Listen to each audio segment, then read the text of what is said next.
우리의 인생을 살다 보면 때로는 생각지도 못할 위기를 맞이할 때가 있습니다. 그 위기는 건강의 위기, 때로는 경제적 위기, 또는 사람들과의 관계 속의 위기 등이 있습니다. 그런 위기를 맞을 때 우리는 흔들릴 수 있습니다. 그리고 그 흔들리는 상황 속에서 어떻게 해야 할지, 이 상황을 어떻게 풀어가야 할지 고민합니다. 오늘 본문 속의 상황이 바로 그러했습니다. 극심한 위기 속에서 하나님의 일을 하는 사람은 어떻게 그 일들을 풀어나가는지를 보여주고 있지요. 애굽 땅 전체에 7년의 흉년으로 인해 완전히 굶주림에 빠졌습니다. 성경을 보아도 우리가 잘 아는 것처럼 앞서 7년의 풍년이 있었지만 곧이어 7년의 흉년이 있었습니다. 7년의 풍년이 있었기에 한 1, 2년, 넓게는 3, 4년까지는 버틸 수 있었으나 점점 기근이 길면 길어질수록 사람들은 먹을 것이 떨어지고 그 삶은 어려워졌을 것입니다. 사람들은 가진 돈을 다 써버렸고 심지어 가축까지 팔았습니다. 그리고 자신의 땅, 자신마저도 팔아서 그 삶을 유지하려고 애를 썼습니다. 그 절박한 상황 속에서 한 사람이 등장합니다. 바로 요셉이지요. 요셉은 애굽의 총리로 있었지만 단순히 행정가로서가 아닌 하나님의 뜻을 아는 사람, 또 위기 속에서도 생명을 살리는 그런 한 사람이었습니다. 오늘 말씀을 통해 우리가 우리 자신을 돌아보아야 하는 것은 위기 속에서 어떠한 지혜를 나타나며 살고 있는지를 돌아볼 수 있길 바랍니다.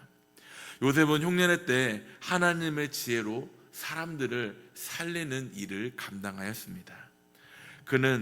그의 지혜는 세상적인 꾀가 아닌 하나님을 경외하는 마음에 나온 믿음의 지혜였습니다. 20절에 보면 그러므로 요셉이 애굽의 모든 토지를 다 사서 바로에게 바치니 애굽의 모든 사람들이 기근에 시달려 각기 토지를 팔았습니다. 땅이 바로의 소유가 되니라. 요셉은 위기 속에서도 무질서하게 행동하지 않았습니다. 그는 혼란을 막고 나라 전체가 무너져지지 않도록 질서를 세웠습니다. 앞서 이야기한 것처럼 7년의 흉년이 이어지면서 삶의 모습이 바뀌었을 것입니다. 가진 것이 다 떨어지고 먹을 것마저 떨어지면서 그 환경이, 그들이 속한 세상이 무질서로 폭력으로 바뀌어졌을 수도 있을 것입니다. 그러나 요셉은 그러한 상황 속에서 사람들이 두려움과 불안에 휩싸이지 않도록 그 땅의 모든 소유를 사서 바로의 소유로 만들고 각 백성의 성읍을 바로에 있는 성읍으로 옮기면서 그 안에서 체계적으로 살도록 이끌었다는 것이죠. 밖에 있는 사람들까지도 바로의 성읍으로 옮겨서 그 성읍 안에서 체계적으로 살도록 만들었다는 것입니다. 오늘 말씀을 통해 기억해야 할 것은 믿음의 사람은 위기 속에서도 사람을 무너뜨리는 것이 아니라 그 사람을 세우는 사람임을 기억하길 바랍니다. 두려움 속에서도 질서와 평안의 통로가 되는 사람이 바로 믿음의 사람인 것입니다. 하나님께서 우리에게 맡겨진 자리가 있습니다. 그것은 가정이 될 수가 있고 직장이 될 수가 있고 교회가 될 수 있습니다. 오늘 말씀 속에 등장하는 요셉의 모습처럼 우리는 질서를 무너뜨리는 것이 아니라 질서를 바로잡고 질서를 세우는 믿음의 사람이 되길 소망합니다. 한국 역사를 뒤져보면, 아니 전 세계 역사를 뒤져보더라도 교육적인 체계나 의료시설 등 무언가를 만들고 세우는 일에 가장 앞섰던 사람들이 바로 하나님을 믿는 기독교인들이었습니다. 우리나라가 일제강점기에 3.1운동을 했을 때 당시에도 33인의 그 독립운동가 중에 16명이나 되는 사람이 바로 기독교인들이었다고 합니다.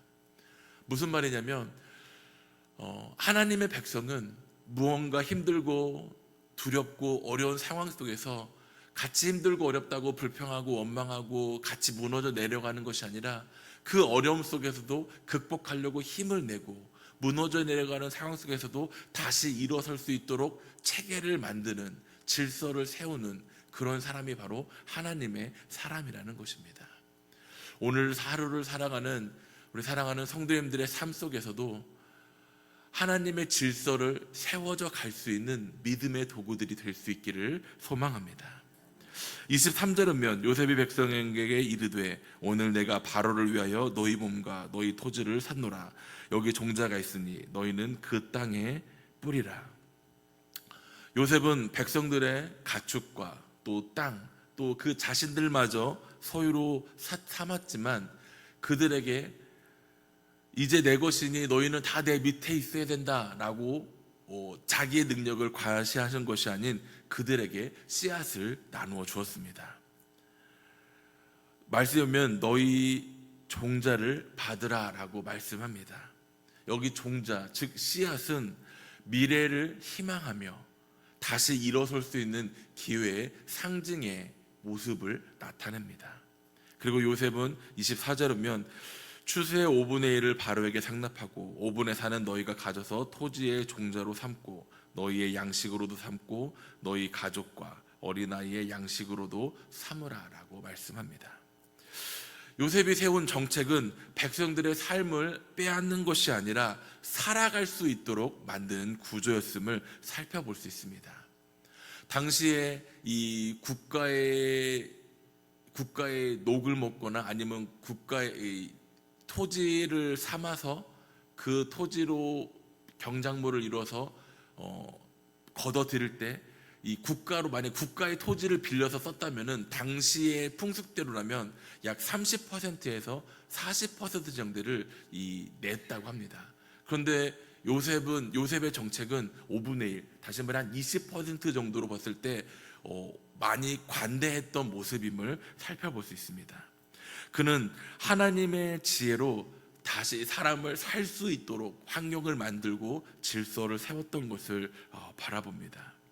하나님께서 우리에게 주신 지혜 역시 이와 같은 지혜가 되어야 할 것입니다.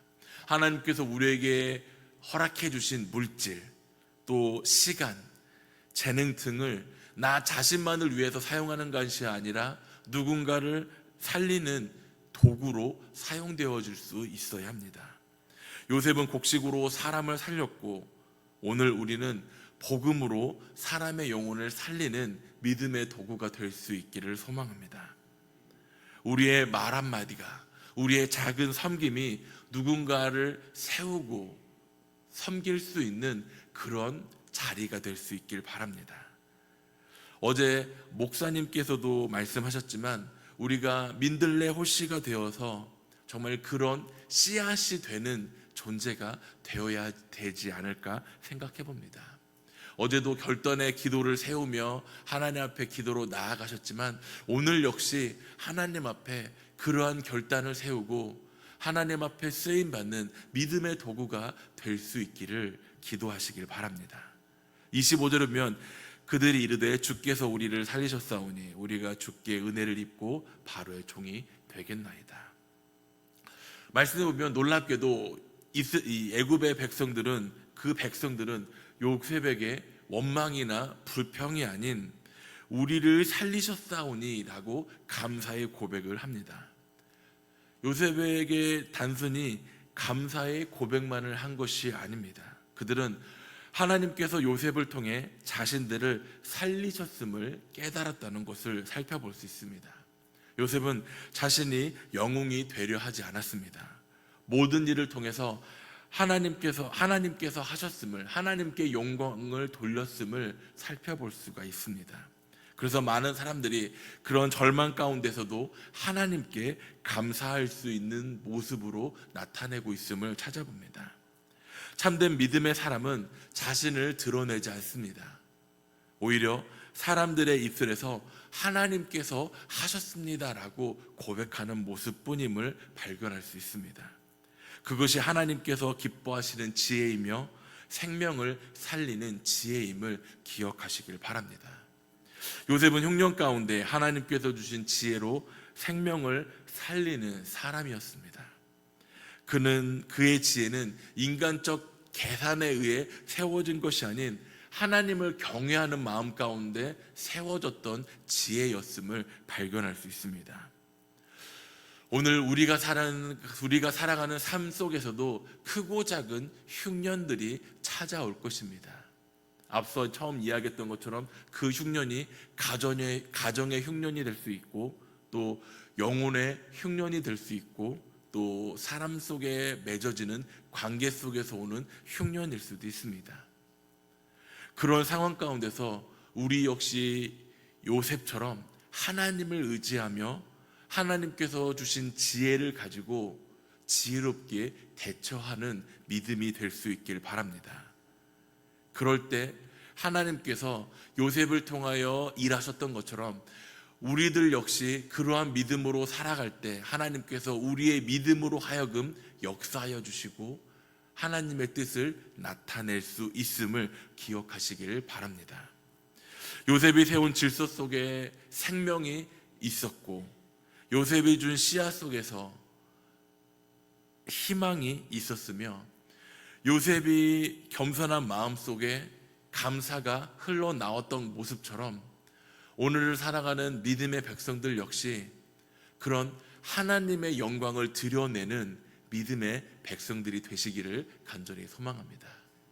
어제 작정하였고 결단하였고 기도하였습니다. 그 작정과 결단과 기도가 그때뿐으로 끝나는 것이 아니라 정말 어제 목사님의 말씀처럼 민들레오 씨가 되어서 어디든 어떠한 환경이든 어떠한 시간이든 시간과 장소를 구애받지 않고 그 씨앗을 널리 퍼뜨릴 수 있는, 그 씨앗으로 인해 정말 땅끝까지 복음이 전화되는 놀라운 하나님의 역사가 일어나는, 정말 여수 이 지역에 정말 하나님을 믿는 사람들이 차고 넘칠 수 있는 그러한 역사가 오늘 여수 세주관교로부터 시작되는 하나님의 역사가 시작될 수 있도록 함께 기도로 나아가는 믿음의 시간들이 되시기를 간절히 소망합니다. 우리의 말과 행동이 누군가를 살릴 수 있음을 기억하시길 바랍니다. 우리의 믿음이 누군가의 믿음의 씨앗이 될 수 있음을 기억하시길 바랍니다. 우리의 삶이 하나님께 감사의 노래며 생명을 살리는 통로가 되는 믿음의 시간들이 될 수 있도록 오늘도 함께 기도로 나아가시기를 소망합니다.